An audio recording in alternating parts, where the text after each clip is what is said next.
Hello and welcome to MotorInc First. This is a really special episode because I think this is one of the largest vehicles that Kartikeya has ever driven in his entire career. And because during the time that this vehicle was here, an office picnic was had, but I was not well, so I didn't get to go on the picnic, so I'm a little bit upset about it. And because for a long time, I have always seen this vehicle and said, oh, I want one of these. It's one of those desires that you'll know you'll never act upon, but every time one of these things passes, you're like, oh, that'd be so nice to have. We're talking about the Force Urbania, and Karthik has driven the 9-seater version. There are larger versions than this also. How is it that we are driving a Force Urbania, Karthik? Listen, I'm super excited about the Force Urbania, 100%, but I'm also excited about. Disconnect Season 3 is live and it's playing exclusively on the MotorInc app. If you haven't downloaded it, it's free to download, it's free to sign up, and Disconnect is also free to watch. Exactly. I mean, so it's accessible to everybody. You just have to get down to being on the app. That's about it. And as for the Force Urbania, you asked how come we're reviewing this, and that is a brilliant question. Because for the life of me, when you look at the size of the Urbania, I mean, you can see it on the screen right now, it's massive. Yeah. And I would never have imagined that I could drive it in the sense that I don't have a commercial vehicle license. Right. But this vehicle that we were driving can be driven on a regular driver's license for light motor vehicle. Okay, so is this the largest thing you could possibly be driving on a regular driver's license? I think so. This is, they have bigger versions of the Urbania as well, but those are even larger in terms of the seating capacity, the wheelbase, all of that. So if I'm not wrong, they go into a higher category, which then goes into commercial vehicles or like that. This, what I've understood, is an M2 category, which means driver plus 9 seats and a overall weight of under 5 tons. And 5 tons. And this is about 3.6 tons with load. So it's a big vehicle. It is. I'm not. I mean, when it came, I was just looking at it and thinking, dude, this is massive. Yeah. So I'm really not sure whether to call it a bus pretending to be a car or a car pretending to be a bus or just a room on wheels. But all of them in some form and fashion are true. It's. I It's. don't think this is a mystery at all. It's. Do you remember when the first Tempo Traveler, which is from the same company, came out? It was a reasonably sized vehicle. And then I had a feeling that it was made of plasticine. Because they just. And then suddenly you had like the super wide 20 to 25 seater versions of the same car. And then the smallest versions, which had like a single wheel on the rear axle on each side instead of two. Right. And then it was a narrow and it had only 10 seats or whatever. So they've always been able to take this ladder frame, and this ladder almost is like it's telescoping. It just, right? And if you remember the Force Urbanias you probably have spotted, they're usually gray, they're usually yellow plated, and those are even longer than the one we drove. You know what? And you know why I remember this? Uh, As I said, I'm fascinated with the idea of owning an Urbania. I'll never do anything about it, so don't get excited, please. But I'm fascinated with the idea that I could have space there and you could park 2 bikes there and go to the track day, whatever, right? I've always been excited. The 10-seater is the least proportionate of the whole lot. Because when you go to the middle version of this car, that length and that height and the way it looks exactly right. yeah. And when we spotted them testing, especially on the Pune-Bangalore bypass outside Pune, you'd always see that middle model, which I think is a 14 or a 15-seater or whatever. And that looks so nice. Now, the interesting thing in what Shumi said was you'd assume that it's a ladder frame. It's not a ladder frame. No, I'm saying in the previous version. Even that was not a ladder frame. That was also a monocoque. That's crazy. That's really That's crazy. crazy. So there's a very interesting thing to this entire conversation which is what is Force? Who is Force Motors, right? And they've been making products which have been in collaboration with some European partner for ages. And they used to, you know that Dukkar rickshaw, it used to be called the Dukkar rickshaw, you used to see in Rajasthan and all with that big nose up front. Yeah. That was also with a partner from Germany. Correct. And then what we knew, and it really took me back to childhood because remember we used to have the Matador, Right? which was also a product that was Yes. imported And that logo had an F. Correct. And that logo became a T or didn't become a T, but it was close enough. It was a T. Yeah. And it became. I remember driving somewhere in a Matador and the fuel tank fell out I of the see. car. One of these clapped out old Matadors. And the fuel tank actually fell out. So we heard a big thump, and then whoa, whoa, whoa, whoa, and it died. And then the driver, I don't think it was a family member, I think it was the rented one. And the driver was like, oh, the tank has fallen out. And I remember the tank being brought into the cabin, being strapped to a cage like thing behind the driver, and then connected back to the fueling system, and then it drove the rest of the way. So And those dukkar things that you call, you know what we used to call them? They were four strokes, right? We used to call them 440s. 440s. Because Remember that's the noise diesel? they used to make. Okay. They go fat, fat, fat, fat, fat, fat, fat, Yeah. and so we used to call them 440s. So Force has this history of collaborating with European partners and bringing products to India. So the Traveler also is originally a Mercedes-Benz. Yes, a Sprinter or something. Yeah, An old Sprinter or something. Transporter, something of that sort. Yeah. So originally it was a Tempo. The Tempo was the German brand, which was then acquired by Mercedes, and they were already manufacturing it here in India. It used a Mercedes engine, as does the Urbania. And so many of you may not know Force Motors, but they have a huge history in engineering and doing, well, the kind of engineering that has BMW getting them to manufacture their engines for their India cars in India by them. They're manufacturing engines for Mercedes, all their locally made cars. Force Motors manufactures them here in India. They are also in the process of looking this up. They're also manufacturing engines for Rolls-Royce power units. So there's a division called MTU. And these are massive 10, 12 cylinder diesel engines, which are used in boats, trains, something like that. So, or gensets. I don't know what it Force is. Motors is the motive force among for a lot of brands. We just don't realize it. And one of their legendary Mercedes-Benz engines, which they made for the longest time ever, was called the OM616, or as I like to call it, the OM616. And it's still in use. And it's still in use. Yeah. So it was there in the Traveler, it's there here in the Urbania, so it's still in use. They've used it in a whole bunch of vehicles. Do you remember the Force One, the SUV that they had made? Yeah, briefly. Yeah. So that also used to have so the Force One was an SUV that came about when the XUV 500 came about. Yeah, and not to be confused with Air Force One. That's a whole different thing. And my memory of Force was created by that experience with the Force One. As corny as the name was, the vehicle was actually a great machine, right? Whereas whether it's the Force One, whether it's this now even for the Urbania, they don't feel like raw vehicles at all. They feel like well finished, well engineered machines. And that finally now with the Urbania, dude, like there are so many things about it that take you by surprise. Okay. Just take you by surprise. Imagine that looking at it, would you imagine that it has power steering, tilt and telescopic steering, tire pressure monitoring system, all-wheel disc brakes, ESP, ABS obviously, all of this as standard. No, it doesn't look like a vehicle that has any of this. Yeah. And imagine I spent 1 week with the vehicle, driving it up and down and all. And that seating position didn't take me more than 20 seconds to just settle down. Just went, adjusted the seat once, fiddled around with the height. That's it, done. Never touched it again. Nice. You never thought about it again at all. And in the nature of the vehicle, this is you're assured that you'll be doing long distances and long stints behind the wheel. So the fact that you can do this and do it quickly and then not think about it again, it's a huge and important asset for this kind of vehicle. Yeah, because typically, like now we talk about trucks which are ergonomically designed and stuff like that. But it was always like, who cares about who's driving it, right? It doesn't matter. It's just to transport people. That's its job. But here, driving the car, you were surprised by so many things. It has powered ORVMs. It has powered windows. And everything that works so nicely, so smoothly, that it was just like getting settled into the car took literally no time at all. So when the car came home, and the car was parked in the driveway, and I had to reverse it into a parking spot. And these are regular car parking spots. Right. So the person who had come, I said, listen, do I have to do anything special to drive this car? Do I have to know anything? He said, no, nothing. You just drive. The first thing I did was I went down the road, took a nice wide U-turn, came back. I said, okay. I have a sense of it now. Yeah. And now I want to reverse it into the slot. Correct. One shot. Done.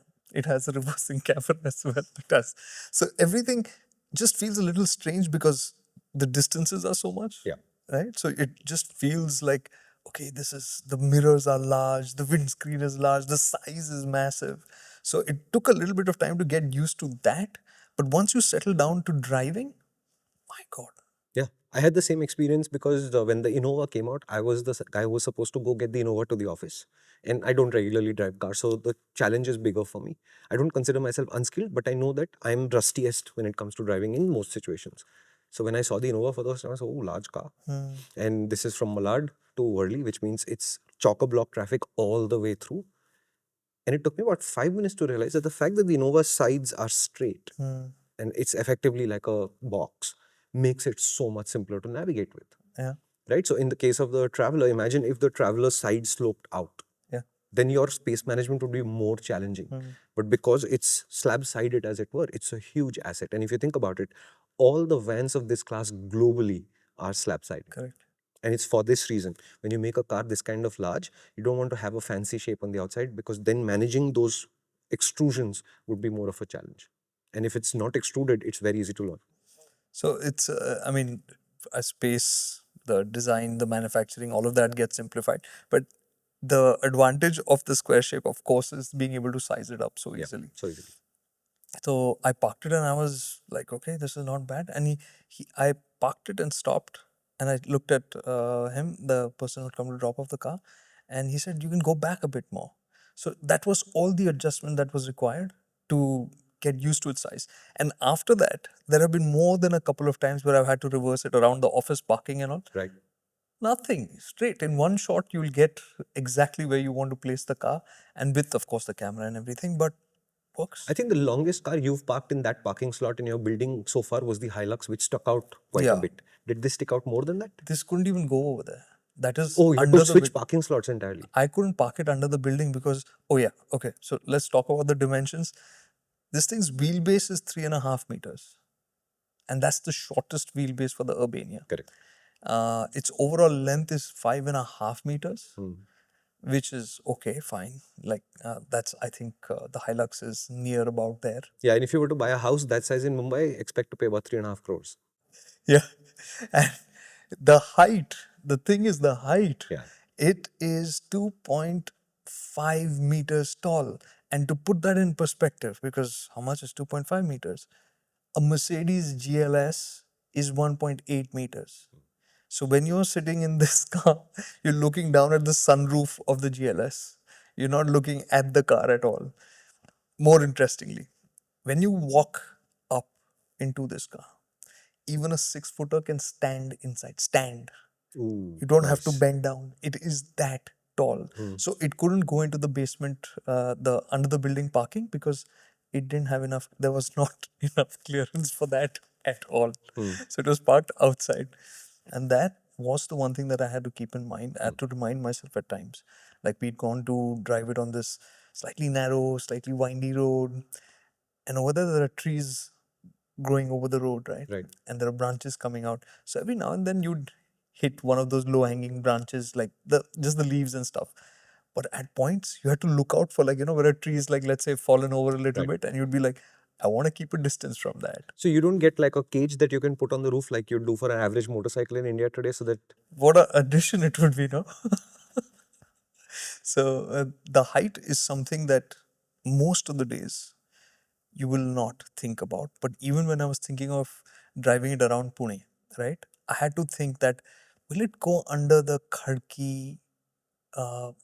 I mean, at Khadki, there's the train tracks going over and you have to go under it. I said, will it manage to make it through that? Or should I just go around the other way so I don't have to figure out whether it can make it through or not? So you do think about the height as an obstacle at times, but it's not, I mean, it's something that anybody who's living with this vehicle will figure out yeah, but I that think part of it. bridges that are under 2.5 meters are not many by design. You'd know, yeah. And they are signposted with a height in case it is a weird height always. Acha. So it's a matter of you getting used to the fact that I'm driving this extra tall vehicle and I have to see that sign that tells me what the height of the thing is. Okay, and since we're talking about odd things, the tire sizes, completely regular. 235 by 65 R16, right? You think, what? And then you notice that the tire labeling is a little different. So it has a 235 65 R16 C. So I was like, dude, what's this? So C basically stands for reinforced tires, which are meant to deal with heavy loads. So they're meant for vans and stuff like that. And their load rating is also slightly different. So it's 121 by 110 or something. So it's meant for either a dual axle or a single axle. So the load application for the tire will vary according to that. Speed rating is regular. It is R. So that was 170 kilometers an hour or something. What's the top speed of this thing? I wanted to find out. Imagine of all the things I thought about this car, the one thing I want to know is how fast does it go? 80 kilometers an hour. 80. The fastest it'll go is 80. Yes. It's again regulation. Oh, got it. Okay. For that category of vehicle, the top speed is maxed out. I mean, is capped at 80. So to drive it, it's not that it wants to stop at 80. You can feel that it's just like, yeah, it's been told, iske aage mat jana. That's it. The vehicle is ready to go. How easily it gets to 80 is also surprising, which is why I'm saying to drive it, not only was it fun because it is this vehicle which you would normally not drive, but for that size of vehicle, it was just so easy and so much fun to drive. Nice. And fun bolna, I mean, to say fun is strange, but there's that one corner that I always try. It's a fast right, and at its apex is a small clump of concrete. So you cannot try to cut that corner. You have to stay out and turn in. And in this vehicle, and I was thinking, do you really want to do it in this? You know, like, are you sure you want to do this? I said, okay, we won't go flat. We'll go little careful. So I rolled off a bit before, and then I turned it into the corner. No drama. No drama at all. And then when I looked at the speedo when I was exiting the corner, 70, which is like, 10 kilometers away from its speed limit. Right. So everything it's doing is doing with a very composed and confident attitude. Nice. Steering calibration, good. Heavy, no. Clutch, you can say it's a bit heavy, but not heavier than what you would get on a diesel SUV of some sort. Okay. It's about that heavy. So when I was heading out from Pune to Mumbai, it just so happened that day it poured. So I was straight into a traffic jam. 30 minutes just getting out from my house to the highway. 30 minutes was just bumper to bumper traffic. And the other thing that I realized in that was the gear shifts are not great. The gear shifts are the one thing that really, I mean, can be annoying at times. Can you get an automatic? No, they don't have an automatic. I asked them, do you have an automatic? Do you export? Because this car is also exported. It goes to several markets, and they don't have an automatic for those markets either. And in fact, when we were out driving this car, we saw several of them, the export vehicles, going towards JNPT. Right. So they were all the left and right versions. And in that, when I got into the car and I was looking at the infotainment, and it's good that it's there, I realized that there was something off about it. The capacitive buttons are all on the left, which is okay. But even when Apple CarPlay started, yes, it has Apple CarPlay. I forgot. It has Apple CarPlay. Wired, but it has Apple CarPlay. That all the Apple CarPlay controls also came on the left. So there must be some setting that the manufacturer does to say left hand drive or right hand drive. But the rest of the car is just so well thought out. Like even like the reason why it feels like a room is Because it is. Because it is. You can enter from any door and move wherever you want. Like you come, let's say you get in from the driver's side. There's nothing stopping you from walking from there into the passenger area because the floor is flat. The gear lever is on the dashboard. So there's nothing obstructing your flow here. And the same thing from the passenger side up front. You can come from there and walk down the back, and you can exit from the back because those doors are large. And when you start exploring the car, it's the small things that really feel so surprisingly nice. The hinges for the rear doors, they're massive, right? They're really tall, and they both swing out. They've got this double mechanism. So you've got the top attachments, and then you've got a second attachment in between them, which we've got a picture of.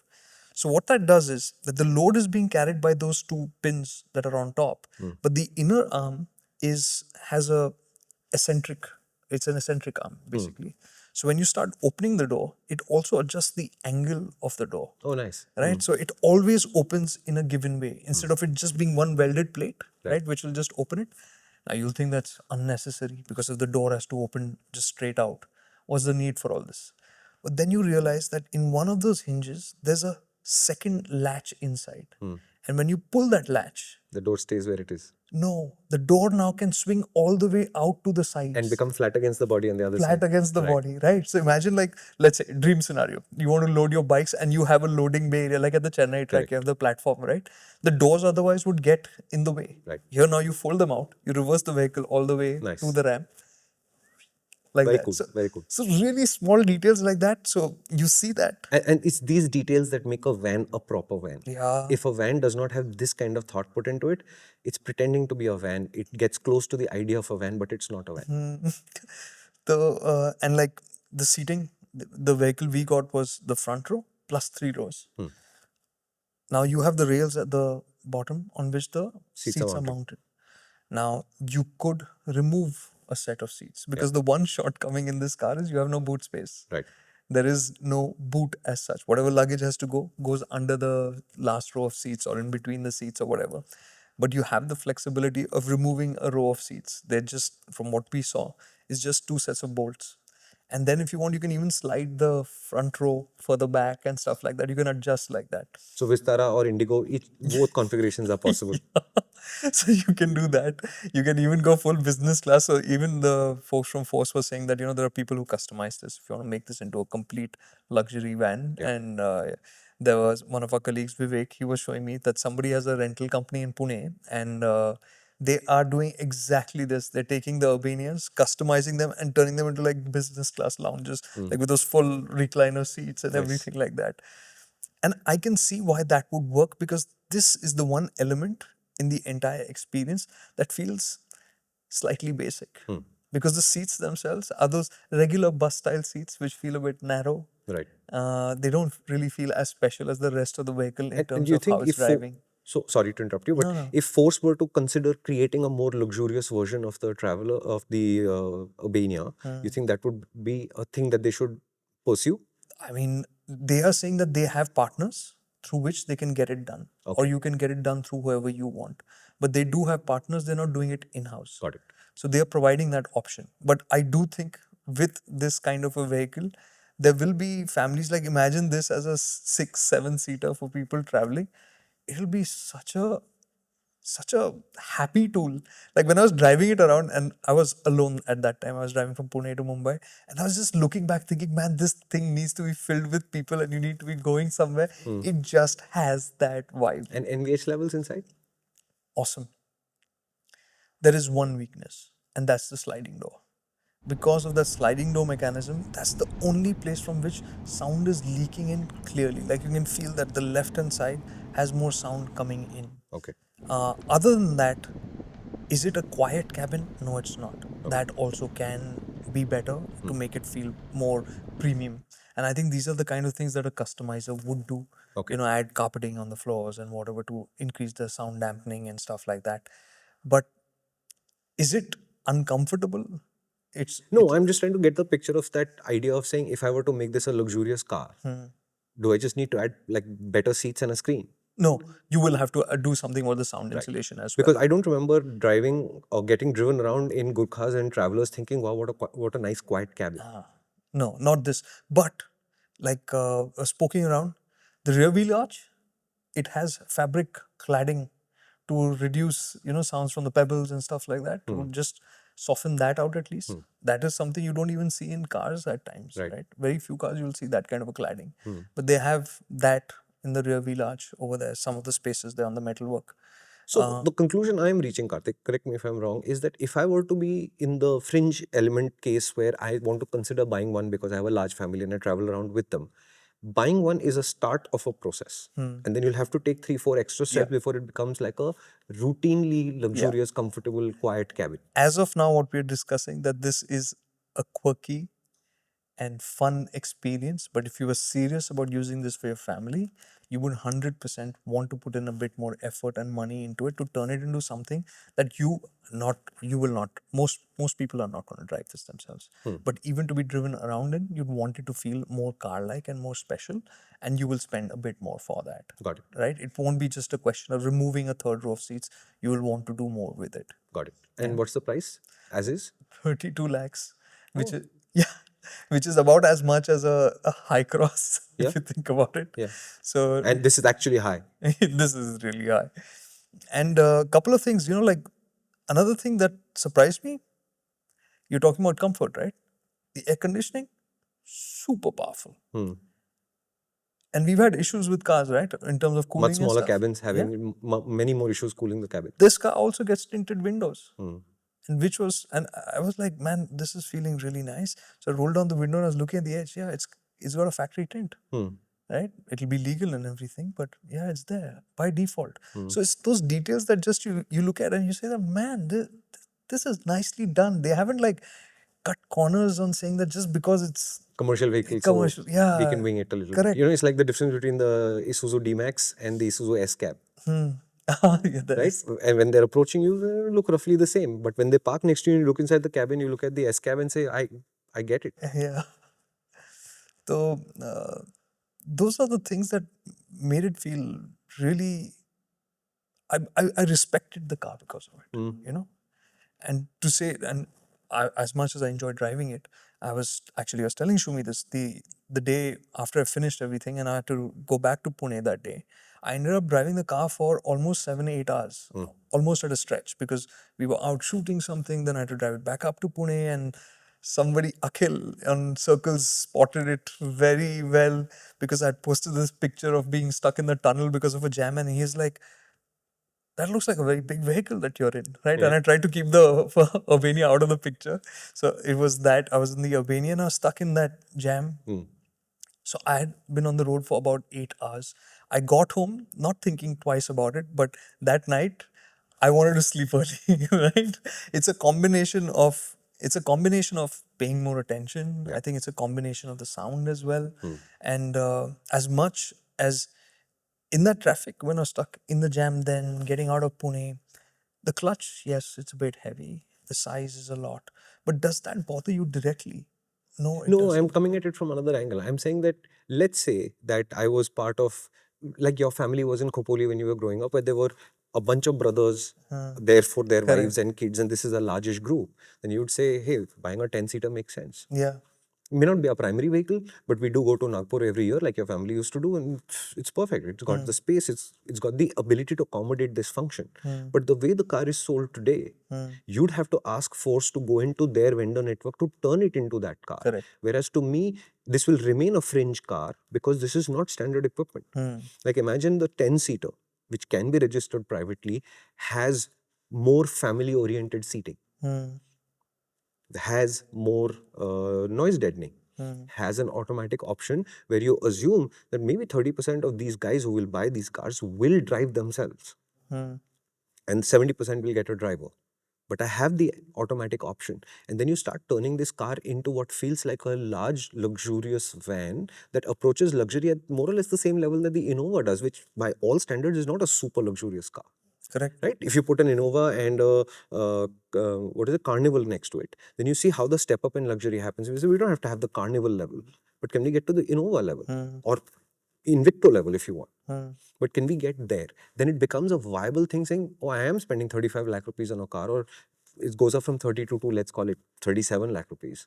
But I get all the functions that a basic family-oriented large van should give me, plus all the cool bits that Force does so well for the van thing. Right. So as much as I get that idea of, from our standpoint, I think the experiment with the Force One, and it was a big experiment for them. I think Force kind of also focused more after that, saying that our focus is Commercials. the business side of things. Yeah. Right. And they have stuck to that ever since. Right. And so while for us it feels like, yeah, why shouldn't they? this is a vehicle that they have developed, engineered everything here. And Yeah. I'm not disputing that. I'm not disputing the idea that no matter what they do, 92%, 92.8% or whatever of these vehicles will always go to the yellow plated commercial guys, and therefore the 10-seater will probably be one of their least selling models. But I'm saying if Force really wants private citizens to come and buy these vehicles at more than marginally fringe numbers, right? Where there'll be a they'll need to do more for that. where I'm the kooky guy, right? I'm saying I have the money to buy an Innova, and I don't like it as a van because it doesn't have a flat floor, the seats don't come out of it easily, etc., etc., etc. The only option you will naturally gravitate towards is something like a Tempo Traveler. When you put that in the shape of a Force Urbania, then you're like, I could live with that. That's cool enough. Yeah. But it's not cool enough yet, Correct. Fair enough. right? And I like stock vehicles. So I would like Force to sell me everything done. Yeah. Hopefully they do then. Because I also asked them this, do you offer this customization? And what they said is through their some Yeah, because affiliated I know a vendors. lot of motorcyclists who do I go to the off-road park with my off-road bike, etc., Yeah. etc. They all end up with wingers because Yeah. wingers are easy to modify, and on the used market, they're dirt cheap to buy. Are they super reliable? That's not what they're saying. They're saying my driver drives it, I drive it. It's on the weekend, it's my third, fourth, fifth, eighth vehicle. It doesn't really matter. Let it feel like it talks to my station in life, as it were. Where it doesn't feel like I bought a 30 lakh rupee commercial vehicle, which now I have to turn into a family unit. There is a commercial version of this, which is a little bit Yeah, cheaper. correct. So the more premium experience you're saying, offer that from the factory. Yeah. Okay. Yeah. I mean, if they do it, it'll be awesome. I'll give you an example closer to home. How is it that a lot of people are willing to buy Thars and flaunt them, and not that many people are willing to buy Gurkhas and flaunt those? It's not a capability thing, it's an appeal thing. Correct. Absolutely. If the Gurkha doesn't appeal to you as a money well spent for all of the functions, not just the 4x4 ability, if the seats aren't that good, the air conditioning isn't that good, it's not that easy to drive, and the Thar does those things better. We know that the Thar guys are usually just misbehaving and not actually going off-roading as a large chunk of the group. There will be fewer dead I mean, seats. the Thar is primarily bought for the aspiration aspect of it rather than, Correct, which is to and it's me, convenient enough in the other which is areas. to me what the Gurkha misses. And Force will remain a company that sells largely to the commercial market, and there's nothing fundamentally wrong with that as an idea, as a business model. But they can't access any other parts of the business model until the family orientation arrives. If the Gurkha is a great off-roader and has the attributes needed to satisfy a family's aspirational requirement, you will sell more Gurkhas to private citizens. Yeah. If it doesn't, then the Gurkha is your fifth toy in the garage, which I will use to mess around with. But my primary will remain something else. Yeah. That's it. And on the engineering side of things, which again were, like you said, we went for a picnic. So we had colleagues sitting in all three rows, and we took turns sitting in the last row because that's past the rear axle. Yes, And that's that's likely to be usually the the bounciest one. worst place to be, right? Yeah, because it gets bouncy. But despite leaf springs, so nicely controlled. Nice. Even the suspension, so nicely controlled. The front is also a leaf spring. It's a transverse leaf spring. And the overall feel of the car to drive, I mean, see, there, I said car. It feels car-like to drive. And even in the third row, I was thinking which of these would be the rows that I would spend most time in. And I was like, yeah, I'd pick the last row, even though it doesn't recline. Because Because the I cool can kids always sit in the last row. This is not a mystery at all. because you can stretch out and it just feels nice and more spacious over there. That's how the seats were No, so configured on this. I'm not kidding about the last row thing. You guys tell me in the comments. Actually, no, tell me in circles. I'll post a comment on this.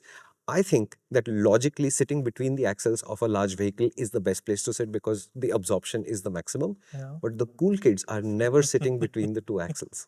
The cool kids are always in the last row. I've been to Japan, and Japan is specific because we are always in a bus in Japan for literally hours and hours and hours getting to place to place. The cool kids are always in the last row. I'm not getting into that one. So that was a comfortable place to be. And all the rows of seats have two USB ports, aircon vents, overhead lighting for each seat and stuff like that. So it's equipped well. There Airbags? is airbags too for the front. Crash test ratings? This is a car that has gone through front crash tests as well. How many stars did you get? I don't know about that, but it is compliant with whatever the So it clears the basic requirement. Nice. monocoque structure again, right? So they've done the crash test and it's being exported as well. So they have to meet those requirements, whatever of the other markets are as well. So it's a really surprising, a really enjoyable car to drive. But like you said, if it has to go wider in the personal market space, it needs to have a more of a feel good factor, which the machine itself delivers more than you'd expect.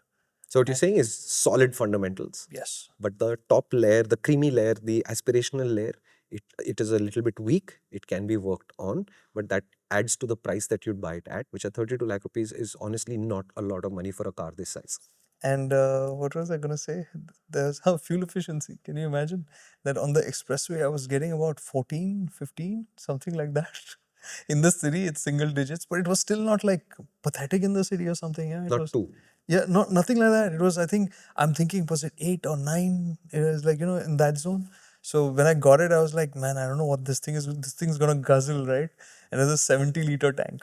And I came from Pune to Mumbai and back to Pune, and I think no, we went shooting and all of that, and the bar it had gone down only like 2 bars in that Nice. first time. It was like just carrying on Yeah. effortlessly. No, and fuel gauge needles that don't move quickly, they're actually a huge mental asset. And I kept thinking that this thing is going to drop suddenly. It's going to drop Yeah. suddenly, but it was fine. And in that regard, the TPMS accurate, accurate. These are all those small things which you just think that, nah, I'm not going to get in this. I like the sound of this car. Dude, on that note, the stocks for the Vipers, so good.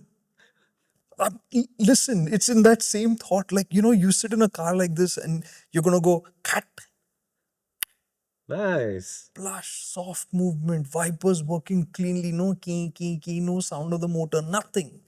Well made, polished, I like but it. a I massive really vehicle. like the sound of this car. Yeah, I mean, I as much as it's I mean, not. yeah, it's out there. There's no Yeah. two ways about it. But you would, like, if you have a big family, you somehow all, like, I'm going on thinking that, man, like you were saying, the joint family situation. Yeah, it would be nice to have this, right? It would be so nice to have this, even if it's just like, you're going to the airport the one time the family is going together, you do a weekend trip.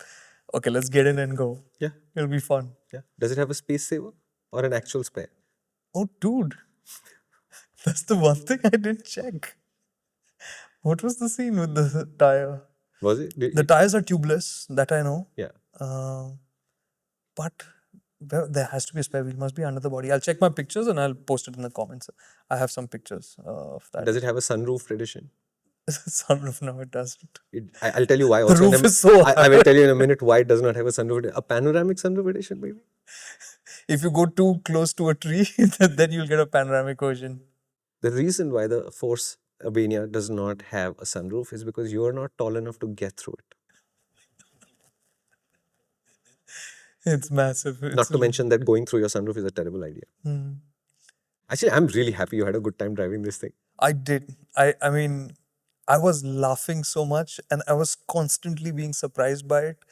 And in so many of these small ways that I was genuinely happy. This is not something that we were thinking of doing. It just kind of happened to happen. And so now one of the questions was, do we do a guide for the Force Urbania? Should we?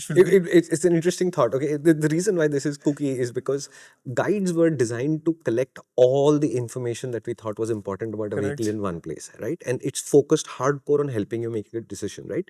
So there will be all the videos that we've made. In Karthik's case, he likes to do about 32 videos per vehicle, which includes views, which is effectively the closest we come to what we call a review, but it's more our opinion than like a hardcore objective road test.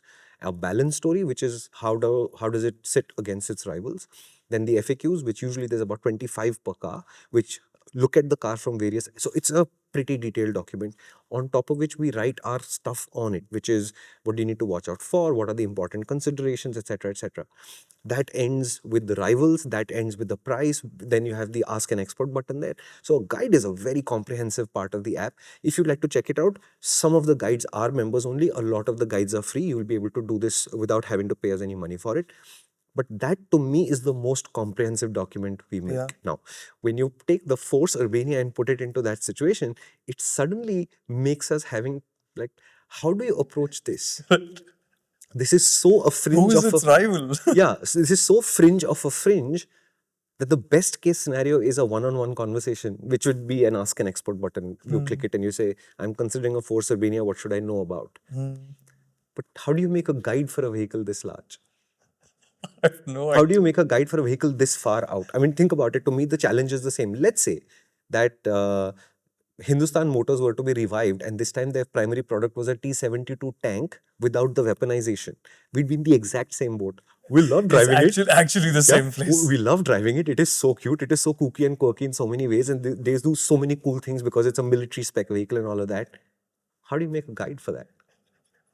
Anyways, let us know if you think it would What make do you say sense or on the view? just. Do we shoot the Force Urbania in the studio, or do we shoot the view inside the Force Urbania? Because now both options are possible. Yeah. Actually, it'll be fun to do this. Why don't you tell us in circles? See the guides, see what they're about, and tell us in circles if you had to write a guide for a Force Urbania, how would you attack the problem itself? I think it'd be really, really cool to see what you think about it. Cool. Oh, quick summary time, is it? Before you do the quick summary, a couple of things that I must add in. Turning radius, you think it would be ridiculous. It's not. It's like regular, It's normal sized. quite normal. Hmm. Quite normal. Hmm. 3 year, 3 lakh kilometer warranty as Hmm. standard. Apparently, they have a longer one as an option as well. That is there. And yeah, that's it. So here's the quick summary of the Force Urbania. We've driven the largest one that you can register on a private plate and then drive it on a regular driver's license, which is the 10-seater, officially the 1+9, the 1 being the driver and the 9 seats. This car has 2 airbags, it meets the basic crash test norms, and it is exported in large numbers, and therefore it must meet these norms. The surprise for me was I had always assumed that this was going to be a ladder frame car, which is why Force can just keep making ever larger ones. Turns out it's a monocoque, and what that accounts for immediately is such good manners on the car. What Karthikeya was really happy about, and I'm going to gloss over this because to me this is not a serious motoring first. So the thing is, it's a well-engineered car, it's a comfortable car, it does many things surprisingly well, and it's very easy to drive despite how long it is and how large it can feel initially. What you do learn to watch out for is the height of the car. This car is so tall that a 6 foot person could stand vertically inside the car without really touching their head on the headliner. That's insane. And to me, that means the reason why there is no sunroof on the Force Urbania range is because there's no way for you to be tall enough to get through the sunroof for 99.998% of all Indian people. So what I really enjoyed about this conversation is it's easier to drive than you think. It's better equipped than you think. It is more fun to drive than you think. There is more space in there and more flexibility, more engineering and innovation in there than you think. And it's just 32 lakh rupees despite all of this.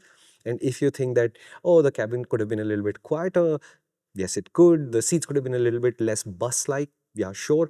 What Force says is people do these mods all the time. You can do this through them. They have vendors who will help you achieve these results, and other people do this outside the system and do it elsewhere. Just remember one thing, because it's not a ladder frame chassis, don't touch the structure of the car when you're modifying the car. So you cannot add a sunroof to this car without fundamentally changing something in the structure. So please don't do those things.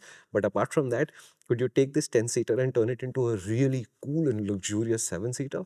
Yes, you could. The base car price is only 30 lakh rupees. Let's add 10 on top. That's 40 lakh rupees. And at 40 lakh rupees, this is still not a very expensive purchase. But the cool thing about this car is that if you were considering a large family vehicle because you live in a joint family or whatever, it may not even occur to you to consider buying a Force Urbania in the first place. And what I'm really enjoying about this conversation is this is exactly where the story of this motoring first started, where this is not something we planned. It's something that came together. And I have not seen him smiling this much at a car for a long time. This is the end of the quick summary. There are larger versions of the Force Urbania you could buy. Those require commercial driver's licenses and they carry yellow plates. We've seen them around town. They look really cool. They seem to drive really well. Everybody seems to like them. But the surprise for me was I was not expecting Karthik to have such high regard for the engineering of the Force Urbania. And in every one of those small detail aspects, they've really got it nailed. Yeah.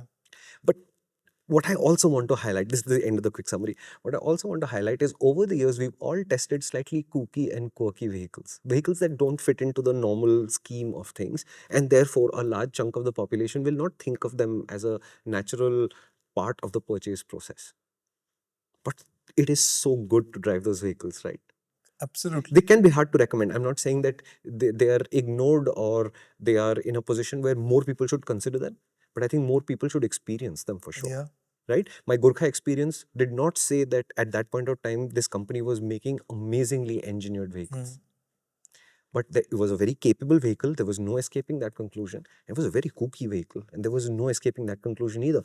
But when you put the two and two together, knowing that we wouldn't buy this vehicle, so there was a fundamental flaw, we loved it. And I have such great memories of both the kookiness and the capability of that Gurkha. Yeah, this is the long wheelbase Gurkha, so this is not the short, happy off-road. This was the people carrier with a 4x4 with off-road Michelin tires Gurkha. We loved it. Okay. What were we comparing it to? Safari. One difference, on the Force Urbania, he said the gear shifts, they could have been a lot better and there is no automatic option. On the Gurkha, that Gurkha 25 years ago, precise gear changes. And it would go exactly into a slot. Right? Except for third. It wouldn't go into third. Third. So in this also, the first was like painful to get into. But the thing was, the engine has so much grunt and it's geared a little You short. just start in second. Start in second. Whole thing in city, all bumper to bumper traffic was second gear. No need to go into first. Just happily carry on. Yeah. And you will never break a speed limit on this car unless you're doing something really devastatingly dumb, because it just goes up to 80 kilometers an hour. Solved. 80 kilometers an hour on, let's say, the Samruddhi Expressway, where speed limits are often 120, gives you time to talk to your family and not feel distracted. The only time I had to watch out for speed cams was in the Ghats, going up to Lonavala or coming down from there.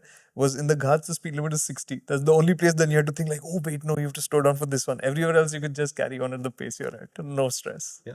And I'm sure that there will be people who are doing the luxurious modifications in the car who quietly take the speed governor off. I'm sure that they do it. I don't know. And from what you said, it feels like the car can certainly do more. Easily. And I'm sure that there are countries out there where the 80 kmph for this kind of vehicle size is not a thing. So Force must be creating those vehicles that do not have that speed limit applied. For export markets, I'm sure they must be having a de-restriction. Yeah. I'm so happy to have a conversation about a car where the sizes of the screens is not the dominant part of the conversation, honestly. Yeah. And you can go fast in this. Like the acceleration, okay, it's not fast like that, but for its size, people will be surprised with what it does. So I had a lot of fun. Tempo travelers surprising people out on the highway is not a new thing. How many times have you been on the highway and then you've been overtaken by a tempo traveler going hell for leather? You're like, how the hell is he doing that? Correct. So, good one, man. Had fun. I really, really enjoy the idea of these slightly kooky out there vehicles that are not in your normal view of the world. And when they come and surprise you, and it's a good surprise. You know, the thing for me with this kind of vehicle is like, it reminds you of being a kid again, because everything feels a little out of reach, right? Like it just feels like I'm having to put in a little bit extra effort to feel at home there, right? Which is that excitement or that learning process. It's a novelty factor. So it's challenging you, it's making you think. And so it always feels a little special when you do vehicles like this. I remember when we drove the first ever electric, which was probably an Ather 450 or 340 or whatever. No, you would have ridden some of those crap ones before. I hadn't ridden any of the crap Chinese stuff because I just refused to do it. I said, if it is China import type of thing, lead acid battery and all of this nonsense, I'm not touching it. So we'd drawn a line in the sand for ourselves. So my first experience was probably the Ather. And then we had to do something which was actually quite difficult in hindsight, which is one, set reference points against normal scooters to try and explain the point of how this is different, while not losing the ability to appreciate the difference for the novelty value and the utility value both.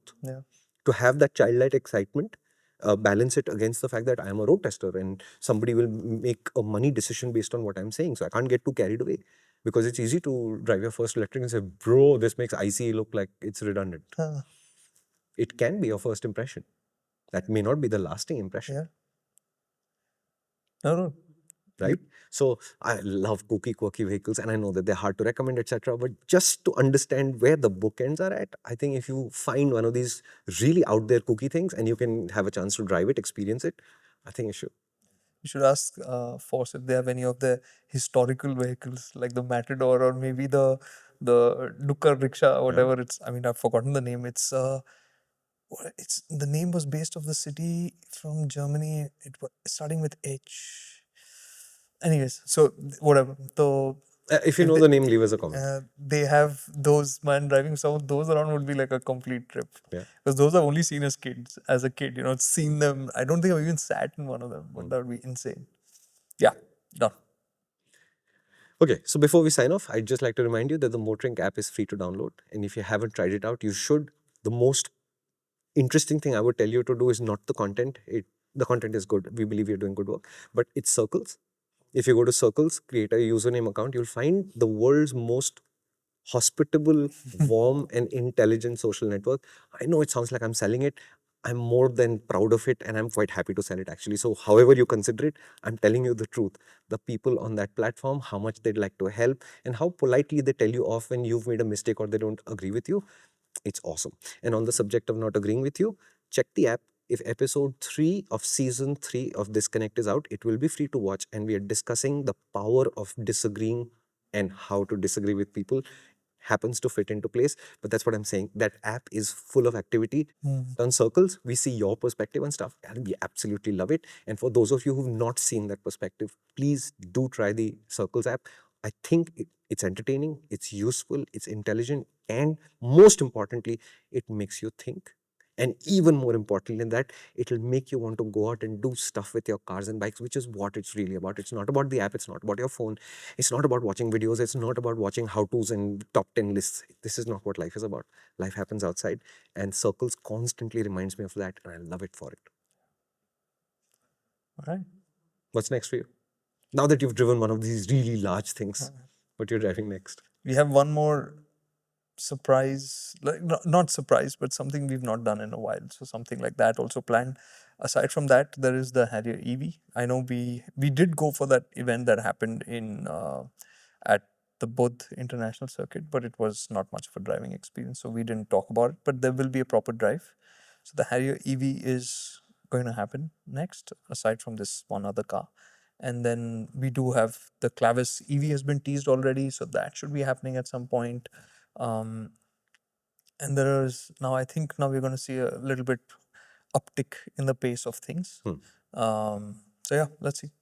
Yeah, I just wanted to clarify what's not happening, and that would be the Royal Enfield Scram 440. Oh, You've been asking us for months and months now, saying, where did that bike go? Honestly, we don't have an answer. Royal Enfield always tells us that it's in the process and it will happen, but neither do we see Scram 440s being delivered, nor are we seeing the media units arrive. In behind that, the Classic 650, for example, showed up, and the test bike also came. Then the Hunter 350 update came, and that also came as a test bike, which all came after the which Scram. all came after the Scram 440, but the Scram 440 itself hasn't come. If you ask me for my opinion, to me, the 411 was not the greatest of Royal Enfield engines anyway, and extending that life by trying to put another displacement addition, etc. I don't know that that was a very smart thing to do in the first place, in terms of, are you taking a great platform and extending its life, or are you taking a weak platform and trying to make something out of it? I think it was the latter. To me, something must have gone awry, to the point where they're not willing to talk about it. But we have no clear indications on when the Scram 440 is coming. So whenever you ask us this question, the answer is the same. We have absolutely no idea when this bike is coming. Cool. Yeah. Uh, Certainly, a lot of people were interested and inquiring about that. I can yeah, see. because the price is a good price, and the previous Scram did have a little bit of a fan following, and I can see why. Because to me, that platform should have a 17, a 19, and a 21-inch front option. For some reason, the 19 option is not a 450 from the new platform, it's a 440. I assume that it's a cost thing because the 411 is a less expensive engine to make or whatever, but I don't think it has gone very close to plan, and I don't know when it will fall into place, so I have no way of committing this. Anything else that you're writing? No, that's it. That's what, whatever we are riding next, we'll discuss. This 440 thing really gets my goat, so Okay, I'm done, emotionally done with done, this done. thing. Now, as far as the Force Urbania is concerned, if you do have questions that you'd like to get answered in more detail, please do leave us a comment. If you are going to do that, we prefer you do it on the app. It's easier for us to track. It's easier for us to respond. And if you respond to our response, it's easier for us to find out that you have and then respond to you again. But you can do this on Instagram, you can do this on Twitter, you can do this on YouTube, wherever you prefer. We do try and respond to almost every single incoming comment, email, DM, whatever it is. Our support teams are awesome at it also. We are hearing from you guys. So please do feel free to reach out and comment wherever you want to. If you want a quicker response and a guaranteed response, the app is probably the safer bet. That aside, stay tuned to MotorInc First. This is episode 30 or something left this year, I think. Really? We may have crossed the 100th episode of MotorInc First completely, and we may have just completely missed it in the flow of things. It's entirely possible this is episode 101 or something. If it is and you have a mathematics on it, please do leave us a comment and tell us, oh, you just hit 100 and you didn't even realize it. It is entirely possible that this has happened. But Wow. we love MotorInc First. I wish that we would do more kooky cars like this, which are not in the, Yeah. and bikes, which are not in this normal flow of things. If you'd like to see more of that, please do leave us a comment. It does help guide our direction a little bit. And thank you so much for watching.